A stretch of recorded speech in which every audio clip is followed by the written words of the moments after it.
Hey there, Internet. Moose Boy here with another tone report. This time it's on a Line 6 Variax, a JTV 59. Now, I've had this guitar for about almost 2 years now, and I've resisted doing a tone report on it because I thought, how can I possibly cover everything that this guitar does? It's amazingly flexible. And I thought, no, just cover a couple of things, get people's appetite whetted. That's W-H-E-T for you English majors, just to see if anybody really wants to pursue it a little farther. There are so many things that this guitar does that I literally take it to every gig with me because it always fills a function. Okay, I started out with some kind of dirty rock and roll because that's one of the things that this guitar does really, really well. The pickups that I was using in the intro are the built-in humbuckers, and they sound very good. They are very decent sounding humbuckers. We don't really know what type they are, but they do the job. Okay, we're on a little cleaner setting now.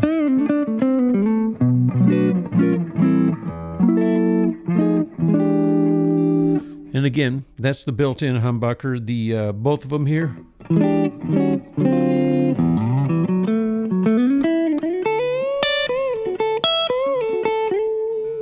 Pretty nice sounding. Here's the bridge.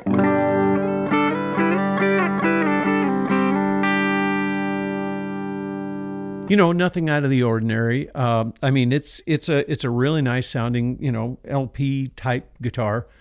But what really makes the magic is kind of under the hood. But first, let's take a look at the specs. Okay, it's a mahogany solid body with a mahogany set neck, carved maple top with a flame maple veneer. It actually looks pretty nice. The neck shape is a Tyler 59. Now let's talk about that neck for a second. This is a big, fat, chunky neck. And the first time that I picked one of these up, I basically put it down after about 5 minutes thinking, there's no way, I don't need that type of neck. Well, I ended up buying one, and after about 2 or 3 days, got very, very comfy with that neck, and I love it now. It's a rosewood fingerboard with 22 medium jumbo frets. Scale length is pretty much like a Gibson. It's 24.5 inches. The nut width is 1.687 inches. The bridge is a Tyler-designed wraparound bridge, and that has some sensors in it that let all the really cool magic stuff happen. As I said, the standard humbuckers are a little bit of a mystery. They call them a vintage-style Alnico. As far as the controls on the standard humbuckers, you've got a master volume and a master tone and a three-way selector. The other two controls on it are a guitar model selector and a tuning selector. Okay, so let's talk about the different guitar models. Now, people are going back and forth all the time. Oh, that sounds fake. Oh, that sounds great. You don't have any ears. I'm not even going to start touching that. What I find is that some of the models work pretty well for me.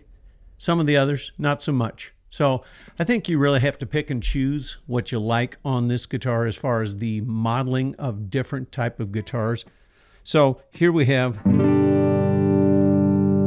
just the regular humbuckers. And now I'm switching it into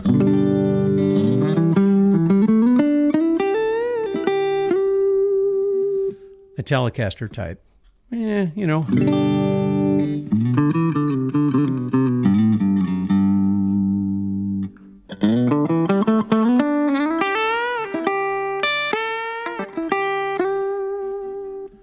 When you listen to it closely all by itself, it's sort of an okay Telecaster, Stratocaster.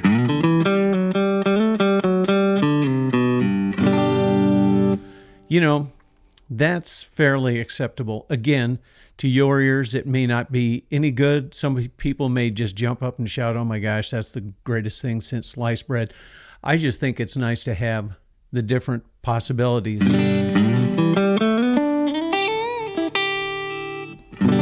And there's all kinds of different variations, pickup selections on each type of guitar. The one that I generally use the most is the Les Paul. because it sounds most like the humbuckers. Because here I'm back on the humbuckers. Here I'm on the Les Paul. There's a little bit of difference, but not much. Because what I mostly use this guitar for is the different tuning capabilities. So right now I'm in a modeled Les Paul.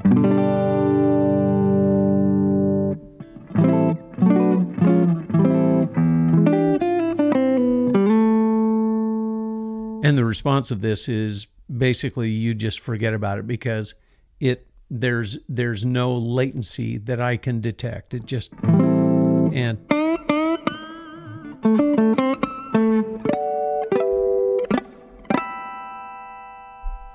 you know, that's the modeled Les Paul. It's pretty believable. So you start getting into different tunings, switch the tuning select, and all of a sudden you're in E major tuning.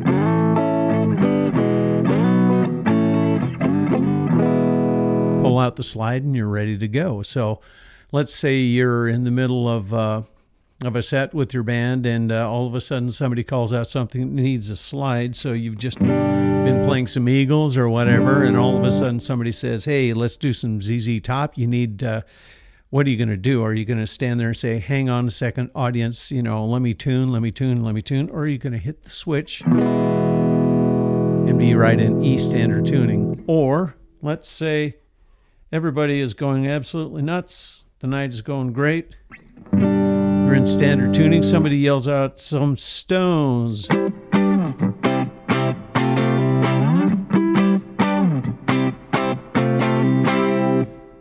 Just right there. So that to me is the reason that I take this guitar to just about every gig with me, because the tuning, you can make your own modifications to the tuning too. If you wanted to do a slightly sweetened slide tuning, you know, where the G is just a hair flat, just so it resonates better with the other strings, you can do that. You can get into the modeling toolkit and do all that kind of stuff. I've done a little bit with it, not a whole bunch.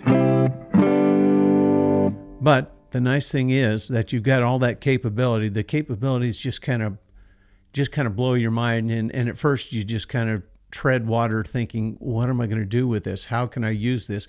And after a while, you kind of find what it is that you can do with it. It's like the first time you got a computer. You go, oh my gosh, I can do this, I can do this, I can do this. And you end up doing nothing. Well, same type of thing with this. You know, you finally start finding your way around what works for you, what doesn't. The modeled sitar on this works really well. I like it. I use it in quite a few tunes with my classic rock band. So the banjos and the dobros, the Ricky 12 string is okay. Some of the acoustic guitar modeling is pretty darn believable, and I have used that in a couple of settings in the worship band where I have a Guild acoustic 12 string on one song, and then the next song I've got to go with a standard telly type sound. So it works really well. If you sit down and listen to it all by itself, you might go, I can hear a little bit of difference. But the end result is you put it into the mix, sounds great, sounds terrific. Whoops. I'm still in a different tuning. There we go, see?